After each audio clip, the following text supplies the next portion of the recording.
the one taillight that works. God damn it. It's because the Negro here pulled all the taillights out of it. What's up, guys? What you see here is a quarantine Find American Blazing Eagle Freedom mud machine. It may not look like much right now, but give us a little while longer, it will be so much more. What we have done so far, well, Zach and Takeo and Brady got the Blazer. They savaged the hell out of it at their place. The stock 4.3 dropped oil pressure, so Steiner, me, came over and helped to pull the old 4.3 out and get it ready to find out only that the 5.0 small block Chevy that they had a blown head gasket. So after a few weeks of setback, we got to wrenching and made this happen. So we stuffed a 5-point slow small block Chevy with TBI heads off of a 350 for more RPM down into a first gen 2-door four-wheel drive mud Blazer. Bolted to the stock trans and the stock converter and the stock transfer case.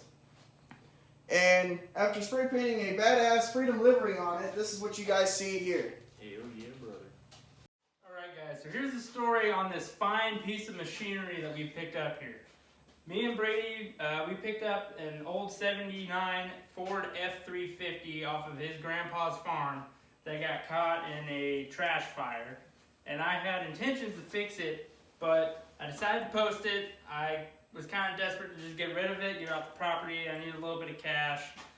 And I had one of Steiner's neighbors, actually, which is a coincidence. He came over because he wanted to buy the transmission out of it. So I was like, all right, I'll sell it to part it out. He came over and he looked over the truck and we were talking. He mentioned that he really wanted the truck more than just the transmission. And he seen that we owned a lot of S10s. So he mentioned that he had this Blazer on his property that he picked off of somebody. Had no title. It was, busted windshield, gun, like it had been shot up with a gun. And then, so we traded for that the F350 for this Blazer here. And we romped on it, we got it running. All it needed was a ground on the fuel pump. Surprisingly. So we hooned on it. We took it out back on the barn, as you guys have seen. Had some fun with it. Everything was going great. We just kind of ignored the fact that the oil pressure gauge and the temp gauge didn't work. We just sent it. Eventually, we finally decided to put a mechanical oil pressure gauge and a mechanical temp gauge in it so we can monitor our vitals, because we decided we were going to take this to Bricks. Well, not even a couple hours after we put this mechanical gauge in, we realized that after it got up to operating temperature, we were having issues with oil pressure bad. It was sitting around 6 pounds, which is not safe at all. It was on its way out. We knew that. It burned a lot of oil. So we found this small block 305 on Facebook Marketplace that our buddy had, and Brady said that he would be willing to pay for an engine swap on this so that we would have it for Bricks. So we went and picked this motor up. We took it home. We pulled the intake off, and we quickly learned that the head gaskets were blown because we had a lot of issues with, there was just a lot of junk clogged up in the heads and the coolant journals. So we decided to load the motor up. We hauled the Blazer over to Steiner's house, and we put it on the back burner for about a couple weeks. We kind of worked on small odds and ends on the Blazer while we waited on parts like the gasket set. We had to wait on motor mounts, which we will talk about. And then besides that, that's about all we've really put into this truck. It was a really, really simple swap. It was just a matter of taking all the accessories off the 4.3, moving them over to the 305, bolting on our motor mounts, and just slapping it in and bolting it up to that transmission, and it's worked pretty well so far, as you guys can see. They should be in the old heads. Yeah, right over there then. Jonathan, you want to grab those? You can help, Jonathan. Yeah, if you're going to be here, you're going to be able You to can help, Jonathan. You can be in one of the videos too today. Guys, this is Jonathan. Over there in the head. The old heads. What's up? The old heads, those right there, the 305. So after we got our gasket kit in, we pulled the heads off. We just decided we weren't going to mess with trying to clean them up or work them out to make them go back on this engine.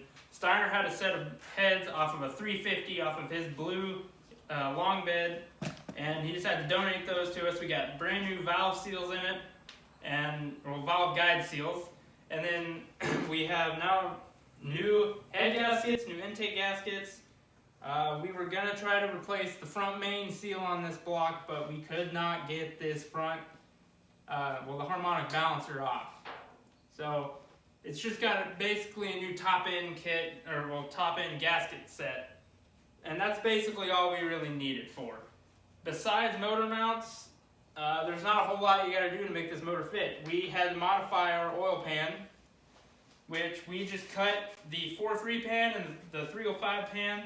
We made them together. It does not look pretty, but with enough JB weld, anything will work. Besides that, there's not a whole lot left to say about this truck besides Steiner came up with this sick livery that you guys see. I think we're gonna call this the Liberator. Yes. It's as American as it gets, the Blazing Eagle. It's gonna have, oh man, we're gonna get all the looks, all right? We're excited, we can't believe we got this far so quick. We had this motor put together and set in this truck running and driving in a matter of a week. If you really added up the working hours, you could probably say it was 3 days. Alright guys, it's your boy Melman. This whole project has been brought to you in part by Melman the Giraffe because we do this shit long neck style. The motor, I funded. What did we pay, $200 for it? Paid $200 for this 305 small block Chevy. Probably the worst motor that Chevy makes to throw into this Blazer, but we did not care. Also the motor mounts, the gasket set for the entire motor. I mean, what else have we got here? What else am I missing? Belt. Oh yeah, the belts. Oh yeah. Also got the belts, all the oil, and also coolant as well. I also funded an extra oil pressure gauge, even though we're not using it. Alright, so to throw some specs out for you guys real quick. The motor mounts, if you're wanting to buy a set, I believe these are the Transdapt 4406 series. They're for the 4-wheel drive V8 swap. They worked well. They worked really well for our application. I've seen people have issues with these, so don't come at me when you have problems. I believe that they're $57 or so. And we did have a little bit of an issue. We did, yeah, but we got it worked out. Yeah, nothing that a Sendit hammer can't fix. And a sawzall. And a sawzall. Yeah, cutting blade. Don't worry about it. It'll Grinder. fit. For those who are interested in a swap like this, I'm gonna go over some other things that, for those of you who are interested in a swap real quick. I mean, there's nothing you really have to buy besides motor mounts, and I would advise buying an oil pan, because if you were gonna daily drive your 4-wheel drive, you do not want a JB welded oil pan. I think there might be 2 pounds of JB weld on that thing, and it's really not pretty at all. But it works. Aside from those, everything from the stock 4.3 will work. We have the stock upper radiator hose, the stock front accessories. We have the stock lower rad hose, radiator. We did throw some electric fans on here, which are off of, I don't even know what, but they're off of something, all right? We found them and we put them on there and they work, so. Yep. It's got the stock 4.3 throttle body on it. All we did was add a spacer for a little bit more velocity. Hopefully raise our RPM range. I believe that's what we're doing there. We're ruining our fuel economy though. Who needs fuel economy? We were running regular, just log style manifolds. Actually, I believe, yeah, they're right here. So we were running these log style manifolds, which came on, I believe, the 80s Camaros and late 70s El Caminos, which we had them backwards just to get it running, but we're having too many issues with trying to get them to work the way we would like. So we were gonna buy some shorty headers. I think they're about $70. We're just gonna run them straight up, tractor flaps. We're sending it. Because we don't care. Alright. Now plans for this truck in the future, actually near future, we need to get a bigger set of wheels, well not wheels, but tires. We need knobbier tires, a little bit wider track on this thing for the trails we're gonna be going down. We have sledgehammered the fenders for clearance. We plan on doing a 3-inch body lift to give us a little bit more tire clearance, maybe run a 32 probably. And then we want to do an exo cage, kind of. We do need a cage in the back regardless because of how many people we're going to be rolling around in this thing. We don't want anybody getting injured in the case of a rollover because this no longer has a roof on it. We are not to blame for this truck not having a roof. We got it like this. Yeah, it was already sawed off when we got it. Yep, and the windshield, we're going to do something cheap, something easy. We're not doing any glass. We don't want any issues with that in case of any issues with a rollover or hitting a tree or, for God's sake, an accident of some sort. We don't need explosions. But we have replaced the front seats. We pulled the buckets out. We put a bench seat in there. This is not the bench seat that will be staying in here. We have a cloth one at home that won't be so hot in the heat. And then we're going to be running a curtain top on the back for if the passengers in the back decide it's a little bit too hot for their beer, they can put them down, keep it shaded, and maybe not get sunburned so bad. What do we have left to do before she's done? A few things that we want to do is, yes, we did put the spacer on here.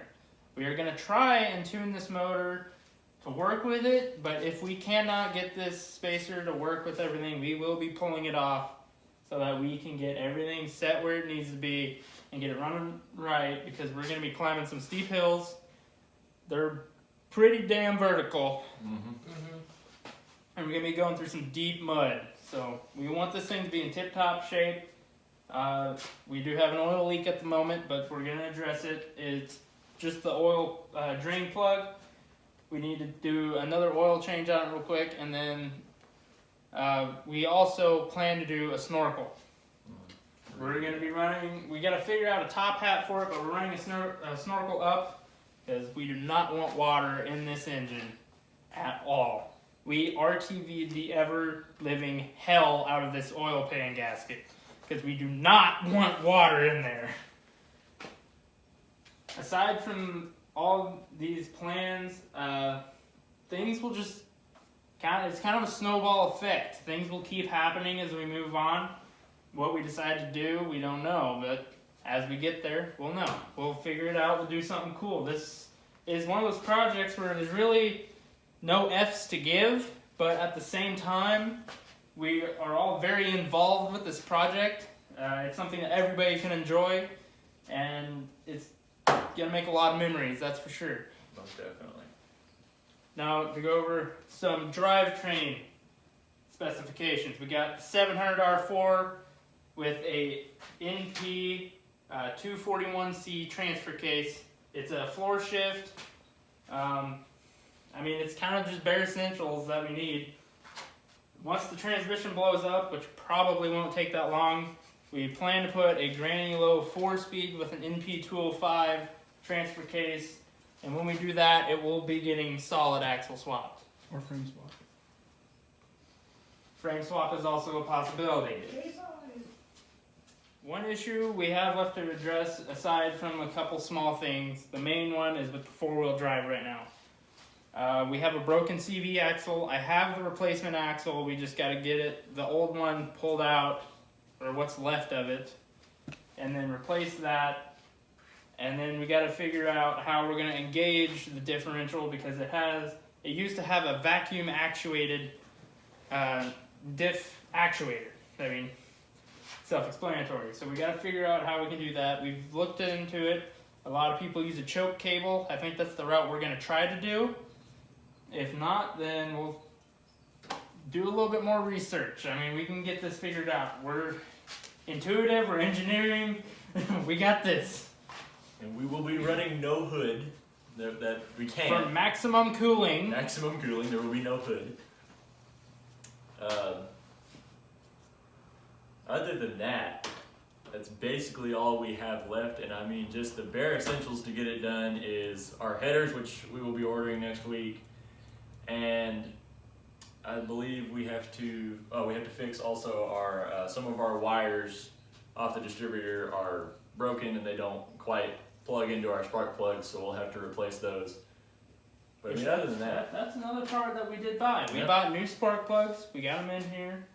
Yeah, spark plug wires is one last thing we need to order. Preparation for brakes. There's a lot. There's a lot you haven't seen that's also going.